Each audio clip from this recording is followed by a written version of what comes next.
বিএনপির acting chairman জনাব তারেক রহমানের স্বদেশে বাংলাদেশে ফিরে আসার যে আয়োজন ছিল এবং সেই আয়োজনকে কেন্দ্র করে বাংলাদেশের সুশীল সমাজের সদস্যরা এবং গণমাধ্যম যেই লেভেলের যেই ধরনের আচরণগুলো করেছেন সেটা রীতিমতো মানে ভীতিকর এবং আগামী দিনের জন্য ভয়ঙ্কর মনে হয়েছে আমার কাছে আর কি।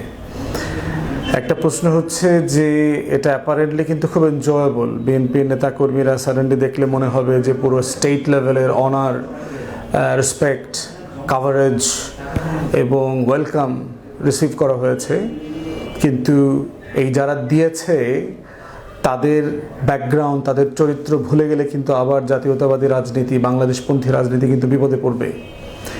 শুধুমাত্র 2001 থেকে 6 সালের সময়টা মনে রাখেন এবং সেই সময়টাতে বিএনপির যে জোট সরকার ছিল সেই জোট সরকারের বিরুদ্ধে, জিয়া পরিবারের বিরুদ্ধে, বেগম জিয়ার বিরুদ্ধে এবং তারেক রহমান, হাওয়া ভবনকে নিয়ে যেই সম্মতি উৎপাদন করা হয়েছে যে হ্যাঁ, শহীদ প্রেসিডেন্ট জিয়াউর রহমানকে পাকিস্তানের চর বলা যায়, সে মুক্তিযোদ্ধা না, সে দালাল, এটা বলা যায়।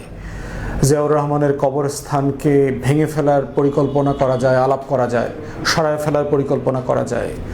বেগম জিয়াকে মিথ্যা মামলায় জেলে নেওয়া যায়। বেগম জিয়াকে এক কাপড়ে তার 40 বছরের বসতির ঘর থেকে বের করে দেওয়া যায়, সেই ঘরটাকে বুলডোজ করে দেওয়া যায়। চাইলে তারেক রহমানের বিরুদ্ধে চুরি, ডাকাতি, দুর্নীতি, হাওয়া ভবনের কিচ্ছা কাহিনী তৈরি করে তাকে হত্যাযোগ্য করা, তাকে নির্যাতনযোগ্য করা এবং দেশ থেকে বিতাড়িত করা যায়। এবং তাকে যে লেভেলের টর্চারের মুখোমুখি হয়ে যেই বয়ানের মধ্য দিয়ে তাকে দেশ ছাড়তে হয়েছে, ঠিক এক্স্যাক্টলি সেই ক্যারেক্টারগুলোই দেখেন আজকে সবাই বিএনপির ঘাড়ে সওয়ার হয়েছে।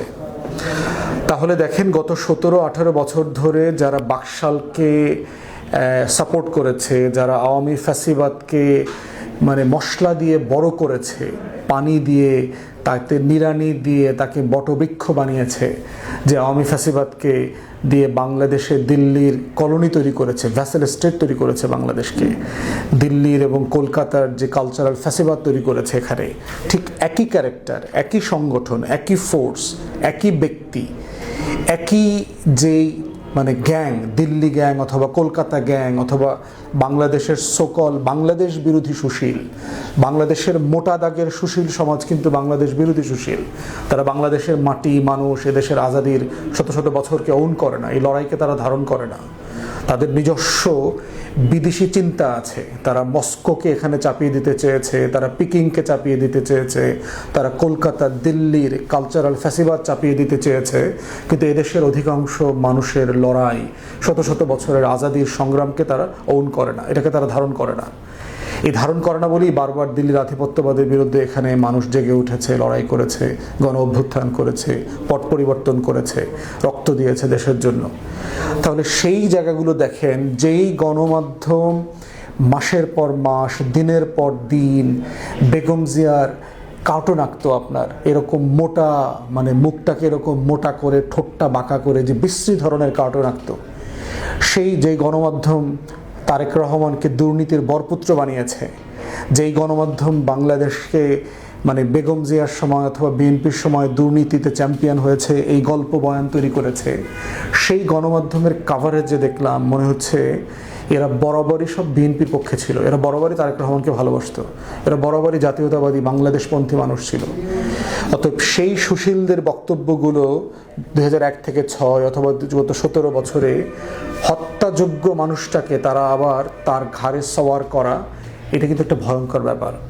এবং এরকম বহু জিনিস কিন্তু আমরা শহীদ প্রেসিডেন্ট জিয়াউর রহমানের সময় দেখেছি। আওয়ামী সুশীল, বাকশালীরা, অনেক সুশীল সমাজের সদস্যরা কিন্তু জিয়াউর রহমানের কাছ থেকে সাহায্য, সহযোগিতা, আশীর্বাদ, রাষ্ট্রীয় সুযোগ সুবিধা সব কিছু নিয়েছেন, কিন্তু দিন শেষে তার রাজনীতির বিপক্ষে দাঁড়িয়েছেন সবসময়। অতএব সেই জায়গাটা ভয়ঙ্কর রকমভাবে একটা অশনির সংকেত।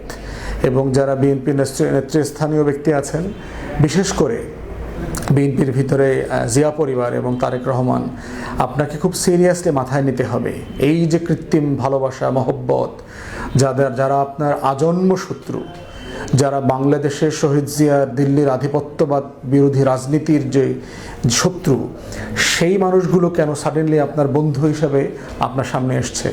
তারা কেন ঘন্টা পর ঘন্টা আপনাকে মিডিয়া কাভারেজ দিচ্ছে এবং ডিসপ্রপোর্শনেটলি দিচ্ছে? অতএব সেই জায়গাটা সিরিয়াসলি কনসার্নিং। এবং একইভাবে দেখলাম যে দিল্লি এবং কলকাতার পত্রিকাগুলো প্রায় একই লাইনে, একই মার্জিনে এই কথাবার্তাগুলো বলছে। দ্বিতীয়ত হচ্ছে যে সুশীল সমাজ এবং গণমাধ্যম যে আচরণটা করেছে, এরা তাদের আসলে পেশাদারিত্বের মধ্যে পড়ে কিনা? আমার কাছে মনে হয়েছে যে না, পেশাদারিত্বের মধ্যে পড়ে না। এবং এই যে একটা পেশাদারিত্ব ক্ষুণ্ণ করে সাংবাদিকতা করা, যেটা আওয়ামী আমলে আমরা দেখেছি যে গণমাধ্যম দালালি করতে করতে, চাটুকারিতা করতে করতে, চামচামি করতে করতে এত নিচে নেমে গেছে যে বাংলাদেশের সংবাদ মাধ্যম, টেলিভিশন, গণমাধ্যমের উপরে মানুষের আস্থা চলে গেছে। বিটিভিকে মানুষ বাতাবি লেবুর টেলিভিশন বলতো। কেন মানুষ ইনক্রিজিংলি সোশ্যাল মিডিয়ার দিকে ধাবিত হচ্ছে?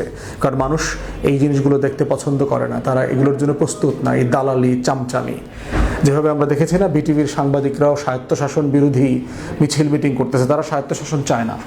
আমরা তাদেরকে স্বাধীনতা দিতে চাই বলে লড়াই করেছি, কিন্তু তারা স্বায়ত্তশাসন চায় না, তারা স্বাধীনতা চায় না, তারা গোলামিত্ব চায়।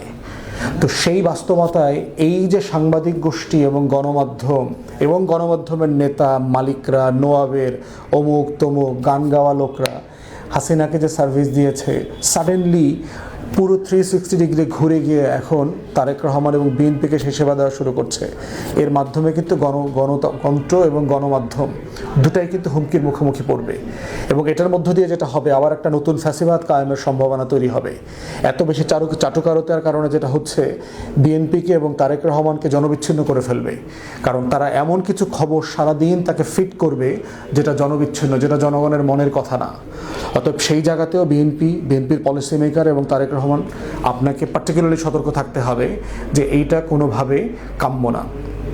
তৃতীয়ত হচ্ছে সিকিউরিটি ইস্যু।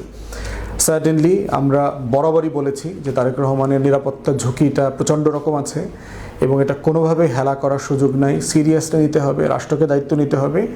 কিন্তু এইটার একটা ফ্লিপ সাইডও আছে, যে এই পরিমাণ স্টেট সিকিউরিটি এবং প্রোটোকল আপনাকে জনবিচ্ছিন্ন করে দেয় কিনা, আপনি জনতার নেতা হতে পারবেন কিনা এটা করে। শহীদ প্রেসিডেন্ট জিয়াউর রহমান যেভাবে এলাকায় এলাকায় মহল্লায় গিয়ে গিয়ে খাল কেটেছেন, পাহাড়ে গিয়েছেন, মানুষের সাথে বসে চা খেয়েছেন, একটা ট্রাউজার আর টি শার্ট সানগ্লাস পরে, আপনি সেটা করতে পারবেন কিনা? এই যে সিকিউরিটির বেড়াজাল আছে, এটার প্রয়োজনীয়তার সাথে এটার নেতিবাচকতাটাও আপনাকে মাথায় রাখতে হবে, যেন আপনি জনবিচ্ছিন্ন না হয়ে যান, আপনি তৃণমূল থেকে আলাদা না হয়ে যান। আপনার কর্মীটা, সেই গ্রামের কর্মীটা যে 2 দিন ধরে ট্রাভেল করে হেঁটে মাইলের পর মাইল এই শীতের সকালে আপনার রিসেপশনে এসছে, তার মনের কথাটা যেন আপনি শুনতে পারেন। অতএব সেই জায়গাটাও ক্রিটিক্যালি আপনাকে রাখতে হবে। তা না হলে একটা জুজুর ভয় এনভায়রনমেন্ট কিন্তু আপনাকে জনমানুষ থেকে আলাদা করে দেবে, বিচ্ছিন্ন করে দেবে। তাই নিরাপত্তার প্রয়োজনীয়তা যেমন আছে, ঠিক একইভাবে এই জনমুখী তার যে প্রয়োজনীয়তা, সেটাও বিবেচনায় নিতে হবে। সব মিলে আমার কাছে মনে হয়েছে যে তাকে এবং তারেক রহমান যেগুলো বলেছেন, খুব গুরুত্বপূর্ণ কথা বলেছেন, দেশের স্বপ্নের ব্যাপারে বলেছেন। এবং আমরা সবাই চাই রাজনৈতিক দলগুলোর পক্ষ থেকে, গণমাধ্যমের পক্ষ থেকে আগামী দিনের government in waiting, potential prime minister, তার কাছ থেকে এগুলো সিরিয়াসলি বিশ্লেষণ আসতে হবে, কথা বলতে হবে। এবং যেহেতু তারেক রহমান লম্বা সময় দেশের বাইরে ছিলেন, একটা ম্যাচিউর ডেমোক্রেসিতে থেকেছেন 17-18 বছর ধরে, সেখানে ক্রিটিক্যালি সব কিছুকে দেখা, এক্সপোজড হওয়া, চ্যালেঞ্জড হওয়া এবং এটার মধ্য দিয়ে নতুন প্রজন্মের রাজনীতির স্বপ্ন আকাঙ্ক্ষা, যেটা জুলাই গণ অভ্যুত্থানের মধ্য দিয়ে এসছে, সেইটা যেন বাস্তবায়নের পথে আমরা এগোতে পারি। এইটা একটা গুরুত্বপূর্ণ জায়গা। এবং এইটার মধ্য দিয়েই যেন বাংলাদেশ বিনির্মাণের সংস্কারের যে আলাপটা আমরা বারবার তুলেছি, সেটা যেন চালু হয়। সর্বশেষ যেটা কথা, সেটা হচ্ছে যে বাংলাদেশে নির্বাচনের তফসিল ঘোষণা হয়ে গেছে এবং বিভিন্ন জায়গায় আমরা দেখতে পাচ্ছি যে বিভিন্ন রাজনৈতিক দল কোনো না কোনো ফর্মে প্রচারণা চালাচ্ছেন, তফসিলের যে আচরণবিধি আছে সেগুলো লঙ্ঘন করছেন। এবং জনাব তারেক রহমান এবং বিএনপির নেতাদেরকে এই ব্যাপারে রাষ্ট্রকে সাহায্য করা এবং অন্যান্য রাজনৈতিক দলকে সাহায্য করার অংশ হিসাবে এই জায়গাটা আচরণবিধি মেনে চলার ব্যাপারে সর্বোচ্চ সহযোগিতা দরকার। কারণ বড় দল আকারে যদি বিএনপি এগুলো মেনে না চলে, তাহলে কিন্তু অন্য দলগুলো এগুলো ফলো করে আবার কাউন্টার সমাবেশ, মহাসমাবেশ এগুলো করবার চেষ্টা করবে। তখন কিন্তু রাজনীতি ভলাটাইল হয়ে যাবে এবং এইটা টোটাল আমাদের যে দিল্লির আধিপত্যবাদের বিরুদ্ধের যে রাজনীতির ক্যানভাস, সেটা নষ্ট হয়ে যাবে। তো আমরা আশা করব সেই জায়গাতে জনাব তারেক রহমান এবং তার টিম সিরিয়াসলি এটা মাথায় নেবেন, যেন আপনাদের তরফ থেকে নির্বাচনের তফসিল এবং আচরণবিধি মেনে চলার ব্যাপারে সর্বোচ্চ সহযোগিতা করা হয়। ধন্যবাদ।